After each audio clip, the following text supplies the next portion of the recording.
He lived inside the walls. I never believed in haunted houses. That kind of thing always seemed like a cheap excuse to explain bad wiring or creaky floors.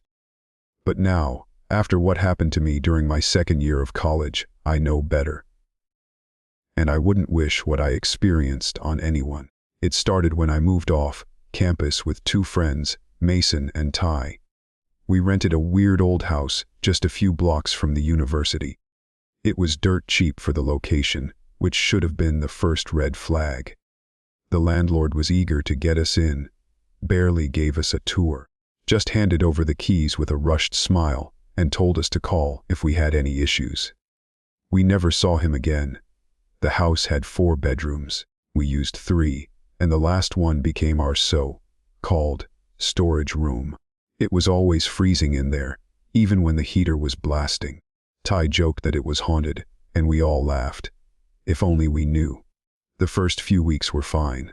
College classes, parties, late night gaming. The house had its quirks. Walls were thin, plumbing groaned at night, and the attic door sometimes creaked open on its own. We chalked it up to the age of the place. No big deal. Then weird things started happening. It began with food going missing. Mason accused Ty of stealing his leftover pizza. Ty swore he didn't touch it. I stayed out of it, but I knew I hadn't eaten it either. At first, it was little things. Missing snacks, half a soda gone. We blamed each other or laughed it off. Then came the noises. Late at night, when the house was supposed to be dead quiet, I'd hear soft thumps in the walls. Not from the outside, like an animal on the roof. These were from inside the house. Scratching, shuffling, breathing. I tried to tell myself it was mice, rats, maybe squirrels in the attic. One night, I stayed up late writing a paper. Around 20:30 a.m., I heard a voice.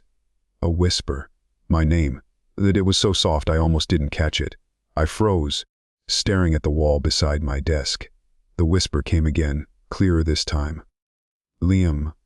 I jumped up and flipped on all the lights. The voice stopped. I woke Ty, told him someone might be in the house. We searched every room. Nothing. All doors and windows were locked from the inside. He told me I probably fell asleep and dreamed it. But I hadn't been asleep. Over the next few days, it got worse.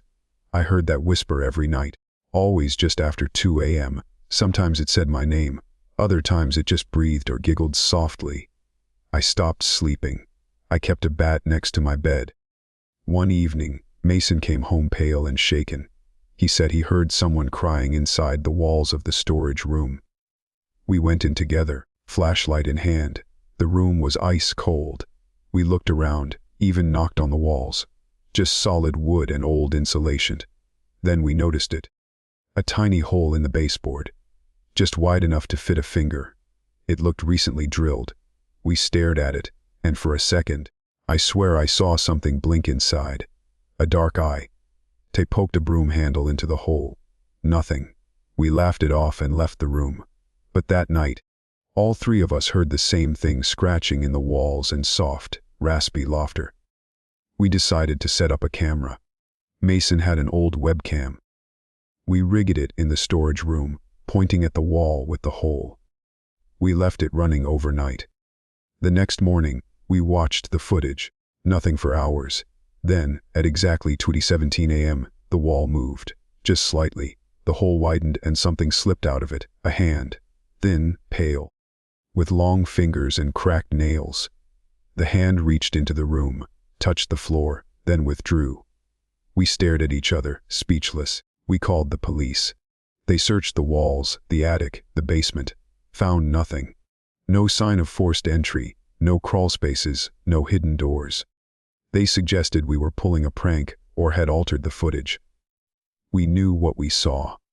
That night, we didn't sleep. We sat together in the living room, bat and crowbar in hand. At 2:17 a.m., the power went out. Total darkness, then we heard it. Footsteps, inside the walls. They moved from the storage room down the hall, slow and deliberate. The drywall creaked. Something heavy brushed against the studs inside the wall. Then the whisper came again, this time from right behind the couch. Liam. We bolted, ran outside into the freezing night, waited in Mason's car until morning.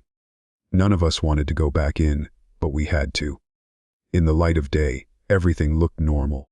But when we checked the storage room, the hole was gone. Someone had patched it. Fresh paint and plaster. That was the final straw. We broke the lease and moved out within 48 hours. Packed everything we could and left half our stuff behind. The landlord never responded to our calls. When we drove by a week later, the house had a new sign out front. FORENT, CHEAP, AVLABLEMNDADL. I still have nightmares about that whisper. About the hand reaching out of the wall. I don't know who, or what, lived in that house with us. But I do know one thing for sure. He wasn't a ghost. He was something else. And he was real.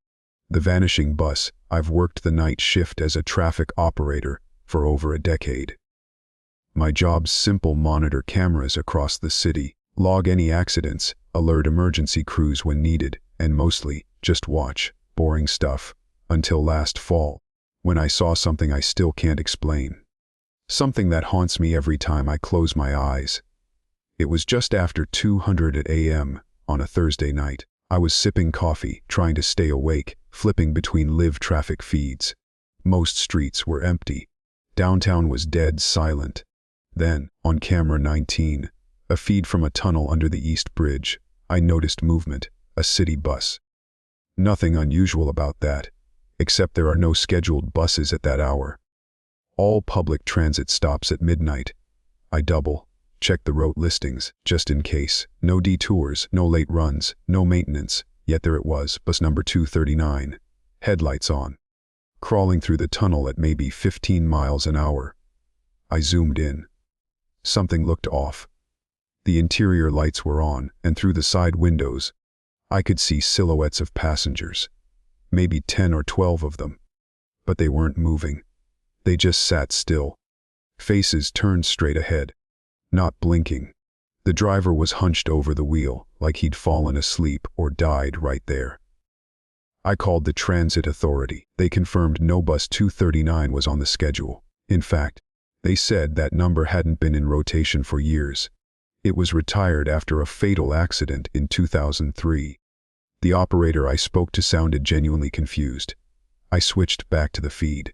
The bus was halfway through the tunnel, moving slower than before. I watched in silence, waiting for it to emerge from the other side. But it never did. The tunnel exit camera showed nothing. No headlights. No movement. The bus had disappeared. I flipped back and forth between entrance and exit cams.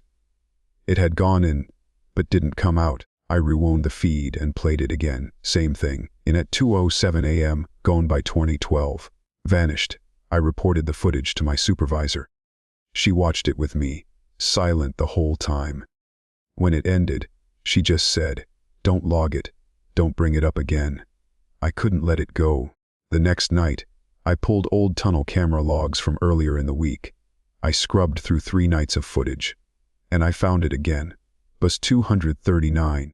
Same time, same place, same slow crawl through the tunnel. And again, it vanished. Every night, for 5 nights straight, I tried finding police reports. Anything that might explain it. I finally came across a newspaper article from October 2003. Bus 239 had swerved to avoid a stalled car inside the East Bridge tunnel. It crashed into a support pillar. 11 passengers and the driver were killed. The bus caught fire. The tunnel was closed for weeks. I started feeling sick. Every time I reviewed the footage, I noticed small changes. One night, a passenger in the 3rd seat turned their head. Another time, the driver's hand twitched on the wheel. It was as if they were waking up, a little more aware each time. I stopped sleeping. On the 6th night, I logged in early and waited. 2:07 a.m. came and went. Nothing. I almost felt relieved. Then, at 20:13 a.m., I heard it, a low rumble, not from the speakers, but from outside, a real sound. I turned to the window of the control tower and looked out toward the bridge. Headlights. Coming slowly down the empty street. It was bus 239. It pulled up to the edge of the operations lot and stopped. Doors creaked open. I froze. Then the driver looked up. His face was scorched and pale. His eyes locked onto mine. And he smiled. The bus idled there for maybe 2 minutes. Then, as silently as it arrived, it drove off. I didn't follow it. I didn't move until sunrise. The next day, my supervisor called me in. She told me I was being transferred to a different post, one without live feeds. She said it was for my health. I tried to argue, but she wouldn't budge. Before I left, she handed me a folder. Inside was a grainy photo, bus 239, taken years ago. On the back, someone had written in red pens, "Don't answer if it stops for you."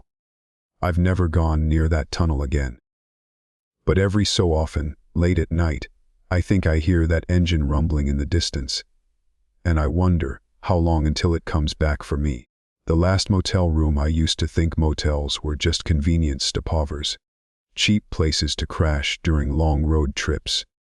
But one night last summer, I learned that some motels hold secrets darker than any haunted house or abandoned asylum. What happened to me wasn't a dream or hallucination. It was real, and I have the scars to prove it. I was driving cross country from Nevada to Illinois to visit my sister. It was a long, lonely drive, and I made the mistake of not booking hotels in advance. Around midnight, somewhere in rural Kansas, I realized I couldn't keep my eyes open any longer. I needed to find a place, any place, to sleep. My GPS was useless, no hotels for miles. I was starting to panic when I saw a flickering neon sign ahead on a dark road. Sunset Inn, vacancy. It looked like something out of the 60s. Peeling paint, a mostly empty lot, a front office lit with a buzzing yellow light. But I was too tired to be picky. I pulled in and went inside. The man at the front desk was ancient. I mean ancient. Wrinkled, hunched over, skin like old paper. He didn't say much, just slid me a key attached to a plastic tag labeled Room 9. When I asked about the Wi-Fi password, he just muttered, "Don't worry about that." Weird, but I was exhausted. I walked to my room, unlocked the door, and immediately noticed something was off. The air was heavy, like no one had opened a window in decades. The wallpaper was curling, the bedspread was stained, and the TV didn't work. But I was too tired to care. I collapsed on the bed and fell asleep in my clothes. Around 2 a.m., I woke up choking. Not like I had a bad dream, choking. Like something was physically pressing down on my chest. I tried to sit up but couldn't move. My arms and legs were pinned. My chest felt like it was in a vise. Then I saw it. A figure crouched in the corner of the room, next to the old dresser. At first, I thought it was a shadow, but it had shape, it had eyes. Glowing, wet, animal eyes. And it was watching me. I couldn't breathe. I couldn't scream. I thought I was dying. Then, just like that, it was morning. I sat up with a gasp. The room was empty. No shadow, no glowing eyes. Just the old, musty motel room. I packed my things in record time. As I stepped out of the room, I noticed something strange. The numbers on the other doors didn't make sense. There was a room 1, room 2, then it jumped to room 6. No room 3, 4, or 5. And room 9, the one I stayed in, didn't have a number anymore. I went to the front office, but it was empty. No clerk, no sign, just a slowly turning fan. I rang the bell. Nothing. I left the key on the desk and walked out. That should have been the end of it. But that night, in a hotel 2 states away, I found something in my bag. A key, room 9. I swear I left it on the desk. From that night on, things got worse. I started waking up at 2 a.m. Every night, choking, gasping for breath. I had dreams, if they were dreams, of being back in that motel room. The shadow in the corner got closer each time. Eventually, I threw the key into a river. I thought that would be the end of it. It wasn't. 1 week later, I got an envelope in the mail. No return address. Inside was the same key, and a note: "You checked in. You haven't checked out. I don't know how to escape this. I've moved twice, changed my number, burned the key, But it keeps coming back, and every night at 2 a.m., I hear the heavy footsteps, like someone walking down a motel hallway, looking for room 9.